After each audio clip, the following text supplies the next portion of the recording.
Indrajit study point पे आप सभी का स्वागत है। हम पढ़ रहे हैं एनसीईआरटी क्लास 11 अध्याय 4 भारतीय कला और स्थापत्य में मरणोत्तरकालीन प्रवृत्तियां भाग 4, जिसमें हम अजंता की गुफाओं के बारे में पढ़ रहे थे। आधा पढ़ चुके हैं, आधा के बाद में हम आगे पढ़ेंगे। तो आप सबको मालूम होगा कि अजंता की गुफाएं औरंगाबाद जिले महाराष्ट्र में मिलेंगे। औरंगाबाद महाराष्ट्र के जिले में है। आप औरंगाबाद जाने के लिए भुसावल और जलगांव के रास्ते होते हुए औरंगाबाद जा सकते हैं। आप कभी गए हो तो आप कमेंट करके मुझे जरूर बताना। पिछले भाग में मैंने 10 और 9 गुफाओं के बारे में बताया और 19 और 26 के बारे में भी। अब आगे आते हैं तो ये मैंने फोटो के बारे में बताया ना, कहाँ कहाँ आप जाकर घूम सकते हैं, कैसे घूम सकते हैं। आपने नहीं पढ़ा तो आप पिछले भाग में जाकर पढ़ सकते हैं। तो ये जो दृश्य आपको सामने दिख रहा है, ये भी गुफा संख्या 2 के बरामदे में बनाया गया है। और नीचे का दृश्य आपको मैं पिछले भाग में बहुत डिटेल्स में बताया कि ये गौतम बुद्ध, यशोधरा और राहुल की दृश्य क्या दिखाता है, और गौतम बुद्ध की कहानी भी मैंने आपको बताया। लेकिन ये नहीं बताया कि बाद में उन्होंने संन्यास कैसे लिया। उनको पहले ही मालूम चल गया था कि अब मुझे संन्यास लेना है, मतलब संन्यास नहीं, समाधि। तो ये एक जगह पे जाकर समाधि ले लिए और वहां का जो कनिष्क राजा थे, कपिल वस्तु के राजा थे, वो सब ने मिलकर वहां पर एक विशाल प्रतिमा बना दिया। बहुत बड़ा मूर्ति बना दिया। आप अधिकतर जाओगे अपने देश में नहीं, अपने देश के बाहर जाओगे, जैसे में इजिप्ट में जाओगे, चाहे आप थाईलैंड में जाओ और भी बाकी सब देश में जाओगे, तो आपको वहां पर बुद्ध की बड़ी बड़ी प्रतिमा दिखेगी। स्विट्जरलैंड में भी दिखेगा, ऑस्ट्रेलिया में भी है, क्योंकि उधर के बुद्ध धर्म को बहुत ज्यादा मानते हैं लोग। अब आते हैं गुफा संख्या 10, 9, 12 और 13 आरंभिक चरण की है।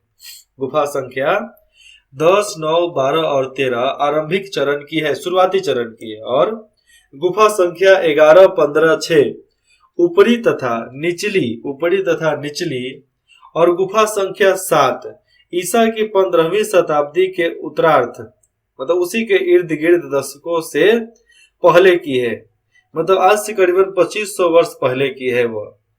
बाकी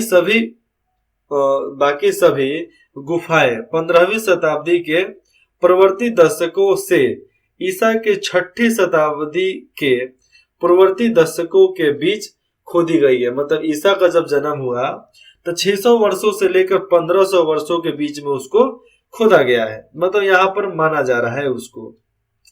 चैत्य गुफा संख्या 19 और 26, जैसा कि ऊपर मैंने दिखाया, अब उसी को नीचे 19 और 26 विस्तृत रूप से उत्कीर्ण की गई है, एक अच्छे तरीके से, और पूरा फैलाकर उसको बनाया गया है।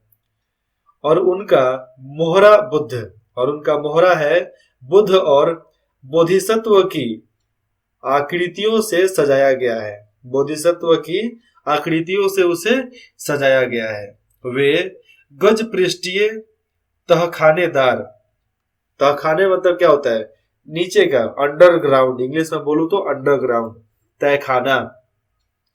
तो तहखानेदार नीचे के जैसे ढलान के तरफ छत वाली किस्म की है। किस तरह? छत वाली किस्म की है। गुफा संख्या 26 बहुत बड़ी है। गुफा संख्या 26 जो है बहुत बड़ा है वो। और भीतर का संपूर्ण बड़ा क्षेत्र, मंडप जो है बुद्ध की अनेक प्रतिमाओं से उकेरा गया है। बुद्ध की उसमें अनेकों प्रतिमाएं उसमें मिल जाएंगी, मूर्ति आपको देखने को मिल जाएगा। और उनमें सबसे बड़ी प्रतिमा महापरिनिर्वाण की है। महापरिनिर्वाण का मतलब होता है जब बुद्ध अपने शरीर को त्याग रहे थे, मतलब जब धरती को छोड़कर वह अपने शरीर से आत्मा को बाहर निकालकर देह त्याग रहे थे, उसी को महापरिनिर्वाण बोला जाता है। महापरिनिर्वाण मतलब वो उस समय से मर गए, वो वहां पर समाधि ले लिए। तो उस चीज का भी दृश्य आपको सामने दिखाया गया है। शेष सभी गुफाएं, जितने भी बाकी सब गुफाएं हैं, विहार चैत्य किस्म की है। कैसा? विहार मतलब बहुत बड़ा बड़ा गोलाकार जैसा, और चैत्य चरखुट्टा जैसा ही वो दिखेगा आपको। उनमें खंभों वाला बरामदा, जिसमें खंभा बनाया गया हो, तो खंभों वाला बरामदा जो है, खंभों वाला मंडप, दीवार के साथ साथ प्रकोष्ठ बने हुए हैं। फिर से सुनिए, उसमें खंभों वाला बरामदा बना है, खंभों वाला मंडप है, मतलब मंडप के चारों कोण पर खंभा लगाकर एक मंडप बना दिया गया, जैसे आज मंडप शादी वगैरह में बनता है। दीवार के साथ साथ प्रकोष्ठ बने हुए हैं, दीवार के साथ साथ ही कुछ रखने उखने के लिए बनाया गया है। प्रकोष्ठ मतलब छोटा सा जगह बना दिया गया है। पीछे की दीवारों पर बुद्ध का प्रमुख पूजा गृह, पीछे की दीवारों पर जाओगे तो बुद्ध का प्रमुख, वहां पर प्रमुख और मुख्य दोनों एक ही शब्द होता है। मुख्य मतलब ज्यादा फेमस नहीं, प्रमुख मतलब बहुत ज्यादा फेमस। तो मुख्य पूजा गृह वहां पर बनाया गया, जो उनका इकलौता पसंदीदा होगा। अजंता में पूजा स्थल की प्रतिमाएं आकार की दृष्टि से बड़ी है। अजंता में पूजा स्थल की प्रतिमाएं, अजंता में जाओगे तो पूजा वाला जो प्रतिमाएं हैं, जो मूर्ति बनाया गया है, उसका आकार की दृष्टि से बहुत बड़ी है। आकार की दृष्टि से बड़ी है, थोड़ा मतलब बड़ा ही है, और आगे बढ़ने की ऊर्जा के साथ प्रदर्शित की गई है कि वह आगे बढ़ रही है। उसमें ऊर्जा है कि वह आगे बढ़ रही है। कुछ बिहार गुफाओं का कार्य अभी तक अपूर्ण है। कुछ बिहार गुफाओं का कार्य जो है अभी तक अपूर्ण है, जैसे पूरा नहीं हो पाया है। जैसे गुफा संख्या 5, 14, 23 और 24, 5, 14, 23 और 24। अजंता के महत्वपूर्ण संरक्षकों में बराहदेव, नाम क्या था?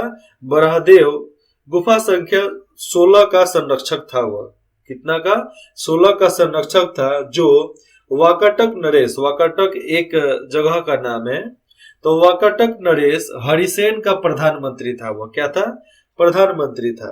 आगे आएंगे तो उपेंद्र गुप्त गुफा संख्या 17 से 20 का संरक्षक, 17 से 20 का वह संरक्षक था, जो उस क्षेत्र का स्थानीय शासक था।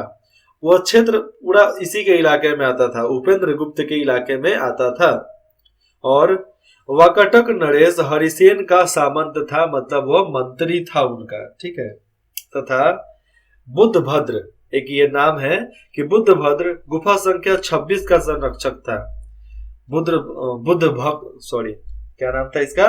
बुद्धभद्र। ये गुफा संख्या 26 का संरक्षक था। आपको उसका तस्वीर शायद दिखे चाहे नहीं दिखे, लेकिन मैं तो पढ़ के बताऊंगा ही। ये है अप्सरा। क्या है? अप्सरा गुफा संख्या 17 अजंता में बनाया गया है, इस अप्सरा का दृश्य। और मथुरा दास, ऊपर मैंने क्या पढ़ा है? बुद्धभद्र गुफा संख्या 26 का संरक्षक, और जो मथुरा दास था गुफा संख्या 4 का संरक्षक के नाम उल्लेखनीय है। इन लोगों का नाम बहुत ज्यादा प्रसिद्ध होगा, इसलिए उल्लेखनीय है। गुफा संख्या 1, 2, 16 और 17, 1, 2, 16 और 17 में अनेक चित्र आज भी शेष हैं, बचा हुआ है। चित्रों के अनेक शैली अलग अलग प्रकारगत अंतर पाए गए हैं, मतलब उनके बीच में बहुत अंतर पाए गए हैं। ईसा की 15वीं शताब्दी के अजंता चित्रों में बाहर की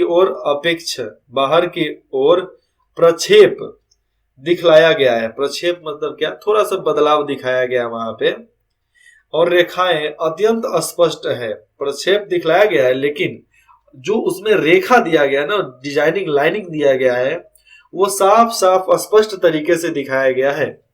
शायद उस जमाने की जो छुरी होती थी, एक बार चलाओ तो पत्थर काट देने वाला लगता है, कि पत्थर पर जिस तरह घुमाते थे उस तरह बन जाता था। और उनमें पर्याप्त लयबद्धता देखने को मिलती है। उसके अंदर में अलग अलग प्रकार की लय, मतलब डिजाइन, कला देखने को मिलती है। शरीर का रंग बाहरी रेखा का साथ शरीर का जो रंग है बाहरी रेखा के साथ मिल गया है। बाहरी रेखा जो होती है ना उसके साथ मिल गया है। जिस तरह रेखा काटा गया उसी तरह शरीर का रंग भी बना दिया गया है, जिससे चित्र का आयतन फैला हुआ है। आयतन मतलब उसका आकार फैला हुआ है, मतलब वैसा ही आपको दिखेगा सामने से। आकृतियां पश्चिमी भारत की प्रतिमाओं की तरह भारी है। जो भी आकृति है पश्चिमी भारत की प्रतिमाओं के जैसे ही बनी हुई है। तो हमने पश्चिमी भारत के बारे में पढ़ लिया। अब आगे देखते हैं। पहले चरण में बनी गुफाएं, जो पहली चरण में बनी थी, विशेषकर गुफा संख्या 9 एवं 10 में। देखो जो भी बनवाएगा तो गुफा संख्या 1 2 3 4 5 6 7 8 न बनवाएगा, 9 10 थोड़े बनवाता है जी। भले गिनने में ये लोग ऊपर नीचे कर दिया होगा। तो विशेषकर गुफा संख्या 9 एवं 10 में भी चित्र पाए जाते हैं जो पहली चरण में बना था। और ये ईसा पूर्व प्रथम शताब्दी की है, मतलब ईसा के जन्म से 100 वर्ष पहले की है। और इन चित्रों में रेखाएं पैनी है। पैनी मतलब क्या हो जाता है, एकदम नोखादार जैसा, अंदर के जैसा ढुका हुआ, चाहे बाहर के जैसा निकला हुआ। पेनी मतलब एकदम नोख वाला होगा। रंग सीमित है, रंग ज्यादा तो है नहीं, उस जमाने में ज्यादा रंग होता नहीं था। आज तो 3300 प्रकार के रंग होते हैं। कितना? 3300। इन गुफाओं में आकृतियां स्वाभाविक रूप से बिना बढ़ा चढ़ाकर अलंकृत किए हुए रंगी गई है। यहाँ पर देखो, इन गुफाओं में आकृतियां जो भी बना है स्वाभाविक रूप से बिना बढ़ा चढ़ाकर अलंकृत किए हुए रंगी गई है। मतलब बढ़ा चढ़ाकर नहीं रंगा हुआ है, एकदम सिंपल सा उसको रंगीन बनाकर उसको छोड़ दिया गया है। एकदम सिंपल सा उसको रंग दिया गया है। जैसा कि आप यहाँ पर तस्वीर में देख रहे हैं, ऊपर का तस्वीर मैंने अप्सरा का दिखाया, नीचे का तस्वीर आप देख सकते हैं यहाँ पे किस तरह डिजाइनिंग बाय डिजाइनिंग आपको यहाँ पर देखने को मिल रहा है।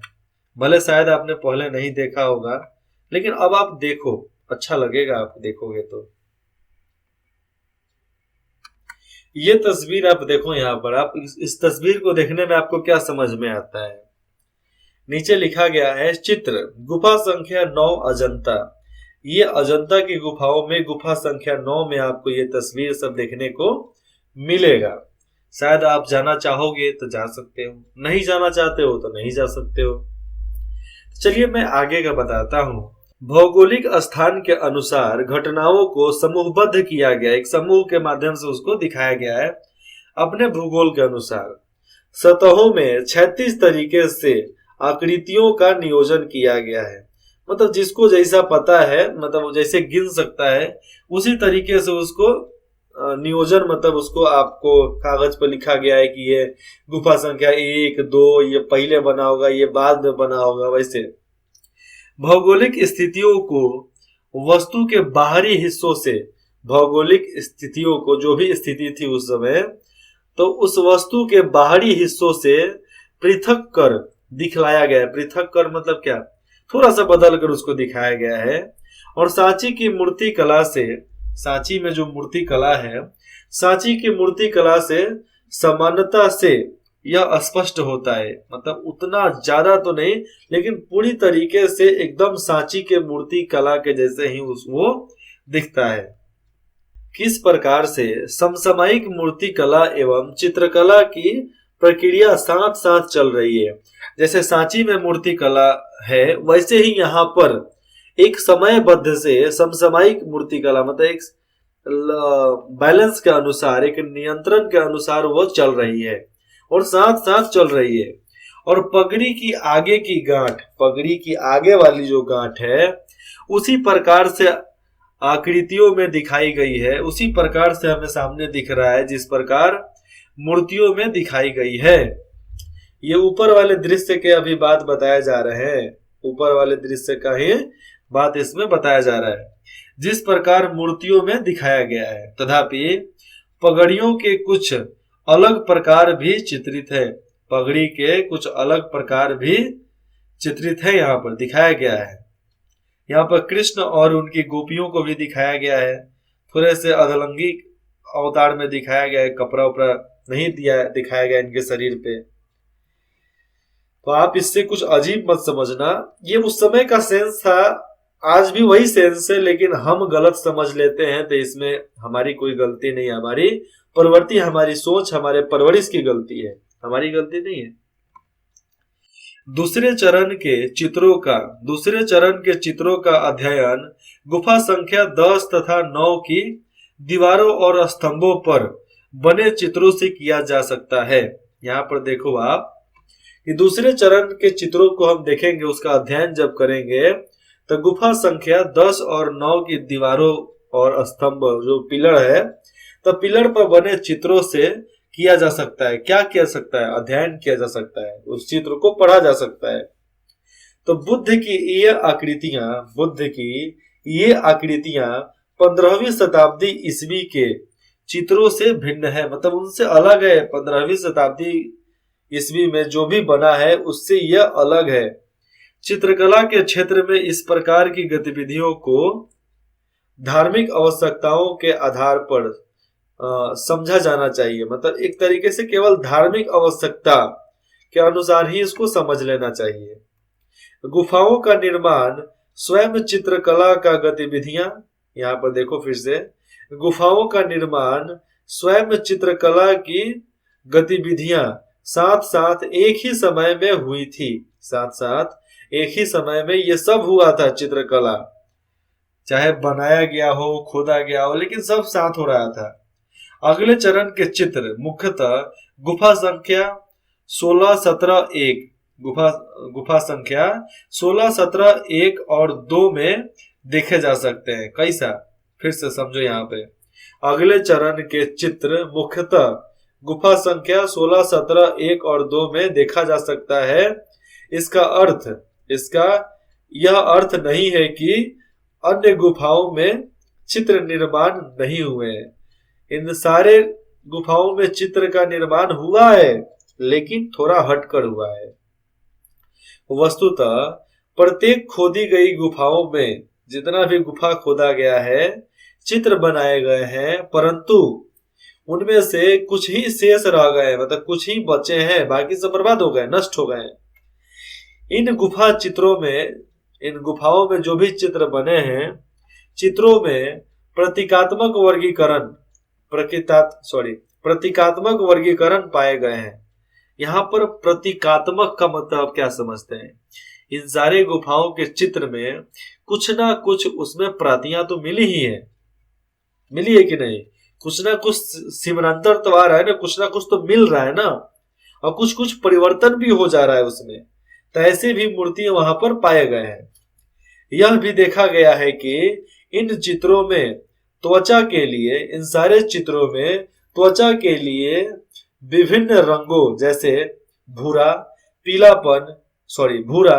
पीलापन के लिए हुए भूरा, मतलब यहाँ पर समझो, भूरा पीलापन के लिए हुआ भूरा, हरित मतलब हरा रंग, पीले आदि का प्रयोग किया गया है, जो भिन्न प्रकार के, अलग अलग प्रकार के जनसंख्या का प्रतिनिधित्व करता है। यहाँ पर फिर से समझने वाली बात क्या आ जाती है, जो अलग अलग प्रकार की जनसंख्या का प्रतिनिधित्व, मतलब उसका अलग अलग प्रकार से उनको दर्शाता है। गुफा संख्या 16 और 17 के चित्रों में सटीक और शालीन रंगात्मक, यहाँ पर समझो फिर से, गुफा संख्या 16 और 17 में जाओगे तो जितने भी चित्र वहां पर मिलेंगे उसमें सटीक और शालीन रंगात्मक, उस पर रंगा हुआ कणों का प्रयोग किया गया है, मतलब उसको रंग कर बनाया गया है। इसमें गुफा की मूर्तियों के सामने, उनके अंदर गुफा के मूर्तियों के सामने भारीपन नहीं है, मतलब उतना ज्यादा उकेरा नहीं गया है, डार्क नहीं किया गया है। आकृतियों के घुमाव लयात्मक है। आकृति का जो डिजाइन है, जो उसका मांस बनाया गया है, हाथ पैर बनाए गए हैं, चाहे कुछ भी बनाया गया है, जो भी आकृति वहां पर बनाया गया वो सब घुमावदार है, घुमाव जैसे है। तो इस तरह है, घुमाव लयात्मक है, मतलब घुमा हुआ उनको, मतलब रोटेट साइड में, चिकना साइड में एकदम सुडोल जैसा दिखाया गया है। भूरे रंग की मोटी रेखाओं से, भूरे रंग की मोटी रेखाओं से उभरा चाहे उभार प्रदर्शित किया गया है, मतलब एक तरीके से इधर से उधर देखा जाने वाला वहां पर सामने दिखाया गया है। जैसे में यहाँ पर भूरे रंग की मोटी रेखाओं से उभरा प्रदर्शित किया गया, मतलब सामने उसको दिखाया गया है। रेखाएं जोरदार और शक्तिशाली हैं, जो भी रेखा बना हुआ है जोरदार और शक्तिशाली है। आकृति आकृति संयोजन में विशिष्ट चमक देने का प्रयास किया गया है, मतलब ये प्रयास किया गया है कि उसमें चमक आवे, जो भी आकृति अंदर बने, जो भी मूर्ति बने उसके अंदर चमक हो, चमक खत्म नहीं होना चाहिए। गुफा संख्या 1 और 2, गुफा संख्या 1 एवं 2 के चित्र सलीके से बने हुए हैं। सलीके मतलब क्या, एक तरीके से ही उसको बनाए गए हैं। एवं स्वाभाविक है कि जो गुफा की मूर्तियों से सामंजस्य रखता है, मतलब उससे कुछ लगाव रखता है, उससे कुछ जानने के लिए उत्सुक है, वस्तु का संयोजन सामान्य है। और उन सारे वस्तुओं का संयोजन, उसको जानना, उसको समझना, उसको पढ़ना, उसका लगाव रखना, ये सब सामान्य बातें होती है। और आकृतियों को त्रिआयामी आकृति, जितने भी आकृति है उसको त्रिआयामी बनाने हुए, यहाँ पर दिया गया है कि बनाने हुए एवं विशेष प्रभाव लेने के लिए गोलाकार संयोजन का प्रयोग किया गया है, मतलब गोलादार। कोई भी मूर्ति बनता है तो उसका शरीर का जो भी भाग होगा एकदम गोलादार बनता है ना, तो वैसे ही उसको बनाया गया है। अर्ध निर्माण और लंबी आंखें बनाई गई। बहुत सारी मूर्ति है जो आधा निर्माण करके छोड़ दिया गया और लंबी आंखें उसकी बना दी गई है। और चित्रकारों के विभिन्न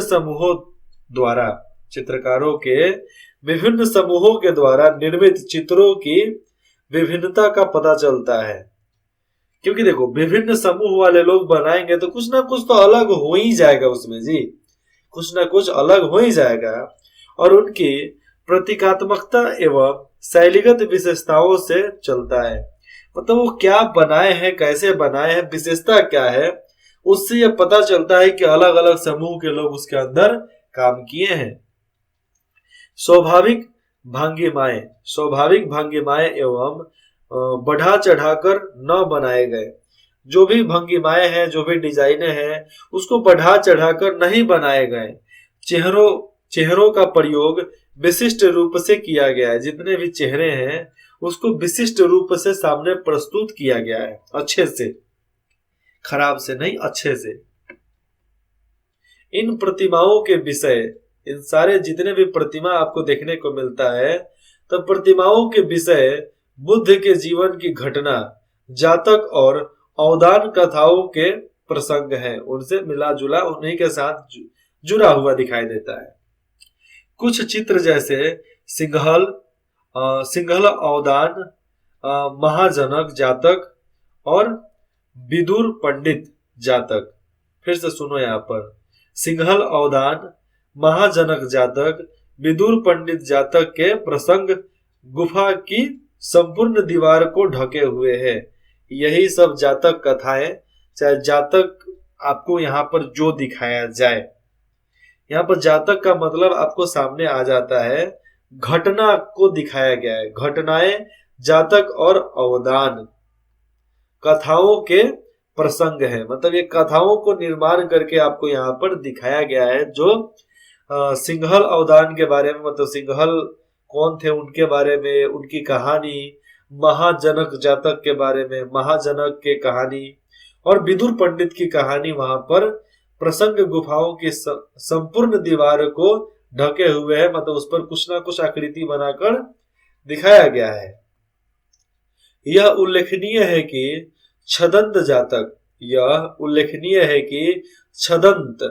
जातक की कथा आरंभिक काल की गुफा संख्या 10 पर, आरंभिक काल की जो गुफा संख्या 10 है, 10 पर विस्तार पूर्वक चित्रित किया गया है, मतलब विस्तार पूर्वक उसको बनाया गया, एकदम विस्तार से, एकदम बढ़िया से उसको बनाया गया है। और अलग अलग घटनाओं को अनेक भौगोलिक स्थलों के अनुसार के साथ एक साथ रखा गया है। यहाँ पर दिया जा रहा है कि अलग अलग घटनाओं को उनके भौगोलिक जगह के अनुसार ही उसको एक साथ रखा गया है। जैसे कि जंगल में घटित घटनाओं को राजमहल में घटित घटनाओं से अलग दिखाया गया है। जो जंगल में घटना घटी है उसको राजमहल जैसा दिखाएंगे तो कौन देखेगा, इसीलिए उसको अलग अलग, राजमहल की घटना अलग, जंगल का घटना अलग, इन सबको पेड़ पौधा और महल के साथ उसको दिखाया गया है। गुफा संख्या 10 में छदंत का दृश्य पूरी तरह पाली पाठ का अनुसरण करता है। यहाँ पर देखो, गुफा संख्या 10 में छदंत का दृश्य जो है, छत का दृश्य, बाकी सब डिजाइन का दृश्य जो है, एकदम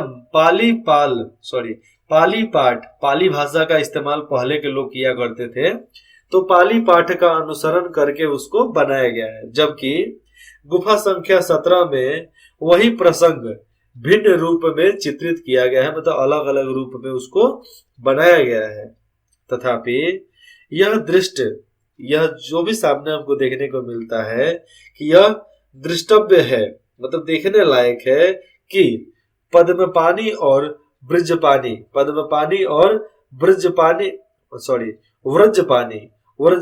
की आकृतियां अजंता में आम है। ये सब आसानी से दिख जाएंगे, इनकी आकृति एकदम आसानी से दिख जाएंगे। कौन कौन सा, हाथी का फोटो, आपको भगवान बुद्ध का फोटो, ये सब तो आसानी से वहां पर देखने को मिल जाएंगे, क्योंकि यही सब तो वहां पर आसानी से मिलता है। क्योंकि यहाँ पर लिखा हुआ है अनेक गुफाओं में पाई जाती है, ये सब अनेकों प्रकार की गुफाओं में पाई जाती है। क्या क्या, पद्मपानी और वज्रपानी। यहाँ पर नीचे आप देख सकते हैं, यहाँ पर सामने आपको दिखेगा प्रांगण कैलाश मंदिर। यह कैलाश मंदिर गुफा संख्या 16 एलोरा की गुफा है। और सामने बैठे हुए बुद्ध चैत्य कक्ष, ये क्या है, चैत्य कक्ष, मतलब इनका कोई मीटिंग रूम होगा, चाहे बड़ा सा कक्ष होगा। गुफा संख्या 10 एलोरा में इसको दिखाया गया है, जहां पर ये शिक्षा दीक्षा दे सकते हैं। तो उस चीज को यहाँ पर दर्शाकर दिखाया गया, मतलब बना कर दिखाया गया है। अब मैं आपको पद्मपानी की मतलब ठीक से बताता हूँ और व्रजपानी की मतलब मैं ठीक से आपको समझा देता हूँ, क्योंकि इसको समझाना जरूरी है। पद्मपानी में आपको भगवान ब्रह्मा के फोटो आपको मिलेगा, मतलब उसको ब्रह्मा जी को सोचकर ही वो बनाए जाते थे। शायद उस समय चालू हो गया होगा। और ऐसे ये नाम अच्छा भी है पद्मपानी, आप इसको अपने घर में किसी का नाम भी रख सकते हैं। वैसे आपको भी अच्छा लगेगा इसका मतलब जानकर। इसका अर्थ होता है भगवान ब्रह्मा या लोटस हाथ। लोटस हाथ मतलब क्या होता है, लोटस का फूल समझते हो ना आप, तो वैसे ही हाथ आपको दिखेंगे। ये मतलब होता है, लड़कों के लिए नाम है जो हिंदू धर्म से रिलेटेड है। इससे हिंदू धर्म से रिलेटेड है। और आप इसको कन्या राशि में ले सकते हैं, ये कन्या राशि में आता है। एक तरीके से इसको कन्या राशि भी बोलते हैं। ब्रजपानी भी यही एक राशि ही है। और इसमें एक मूर्ति बना हुआ होता है, मतलब यक्ष यक्षिणी, भगवान बुद्ध, शिव, विष्णु, हाथी, गेंडा, घोड़ा, इस सब का इसमें दृश्य बना हुआ रहता है। आप इसके अंदर जाओगे गुफा में तो आपको बहुत कुछ देखने को मिलेगा। लेकिन वे गुफा संख्या 1 में सर्वोत्तम रीति से सुरक्षित रखा गया है। जो भी मूर्ति, फोटो वगैरह जो भी बना है एकदम सुरक्षित रखा गया है। गुफा संख्या 2 की मैं बात कर लेता हूं। तो कुछ आकृतियां बेनगी कहाँ था, आंध्र प्रदेश में, तो आंध्र प्रदेश के प्रतिमाओं से संबंध रखती है। वैसे ही आपको गुफा संख्या 2 में मिलेगा, कहा, अजंता के गुफा संख्या 2 में। जबकि दूसरी ओर कुछ प्रतिमाओं के निरूपण में विदर्भ की मूर्ति कला का प्रभाव भी दृष्टिगोचर होता है। ऐसा होता है, एकदम दृष्टिगोचर होता है। जो आप देखकर समझ सकते हैं उसको अच्छे तरीके से, बहुत अच्छा भी लगता है।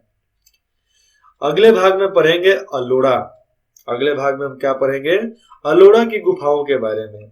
तो अलोड़ा की गुफाओं में कैसे कैसे मूर्ति पाए जाते हैं, कितना मूर्ति पाया जाता है, कहाँ मिलेगा, कैसे जाएंगे वहां पर, ये सब यहाँ पर आपको बताए जाएंगे। ठीक है, आपको जो भी दिक्कत है, जो भी डाउट है, बेझिझक हमें कमेंट करके बता सकते हैं। कमेंट करने में आप संकोच मत करना जी, कभी मत करना। इंद्रजीत स्टडी पॉइंट में जुड़ने के लिए आप सभी का बहुत बहुत धन्यवाद। आशा करता हूं आप हमारे साथ ऐसे ही बने रहेंगे अगले भाग, अगले सब्जेक्ट, अगले साल तक भी, क्योंकि अगले साल आप ग्रेजुएशन की पढ़ाई करोगे, पीएचडी की पढ़ाई करोगे, 11th में हो तो 12 की पढ़ाई करोगे। अभी धन्यवाद।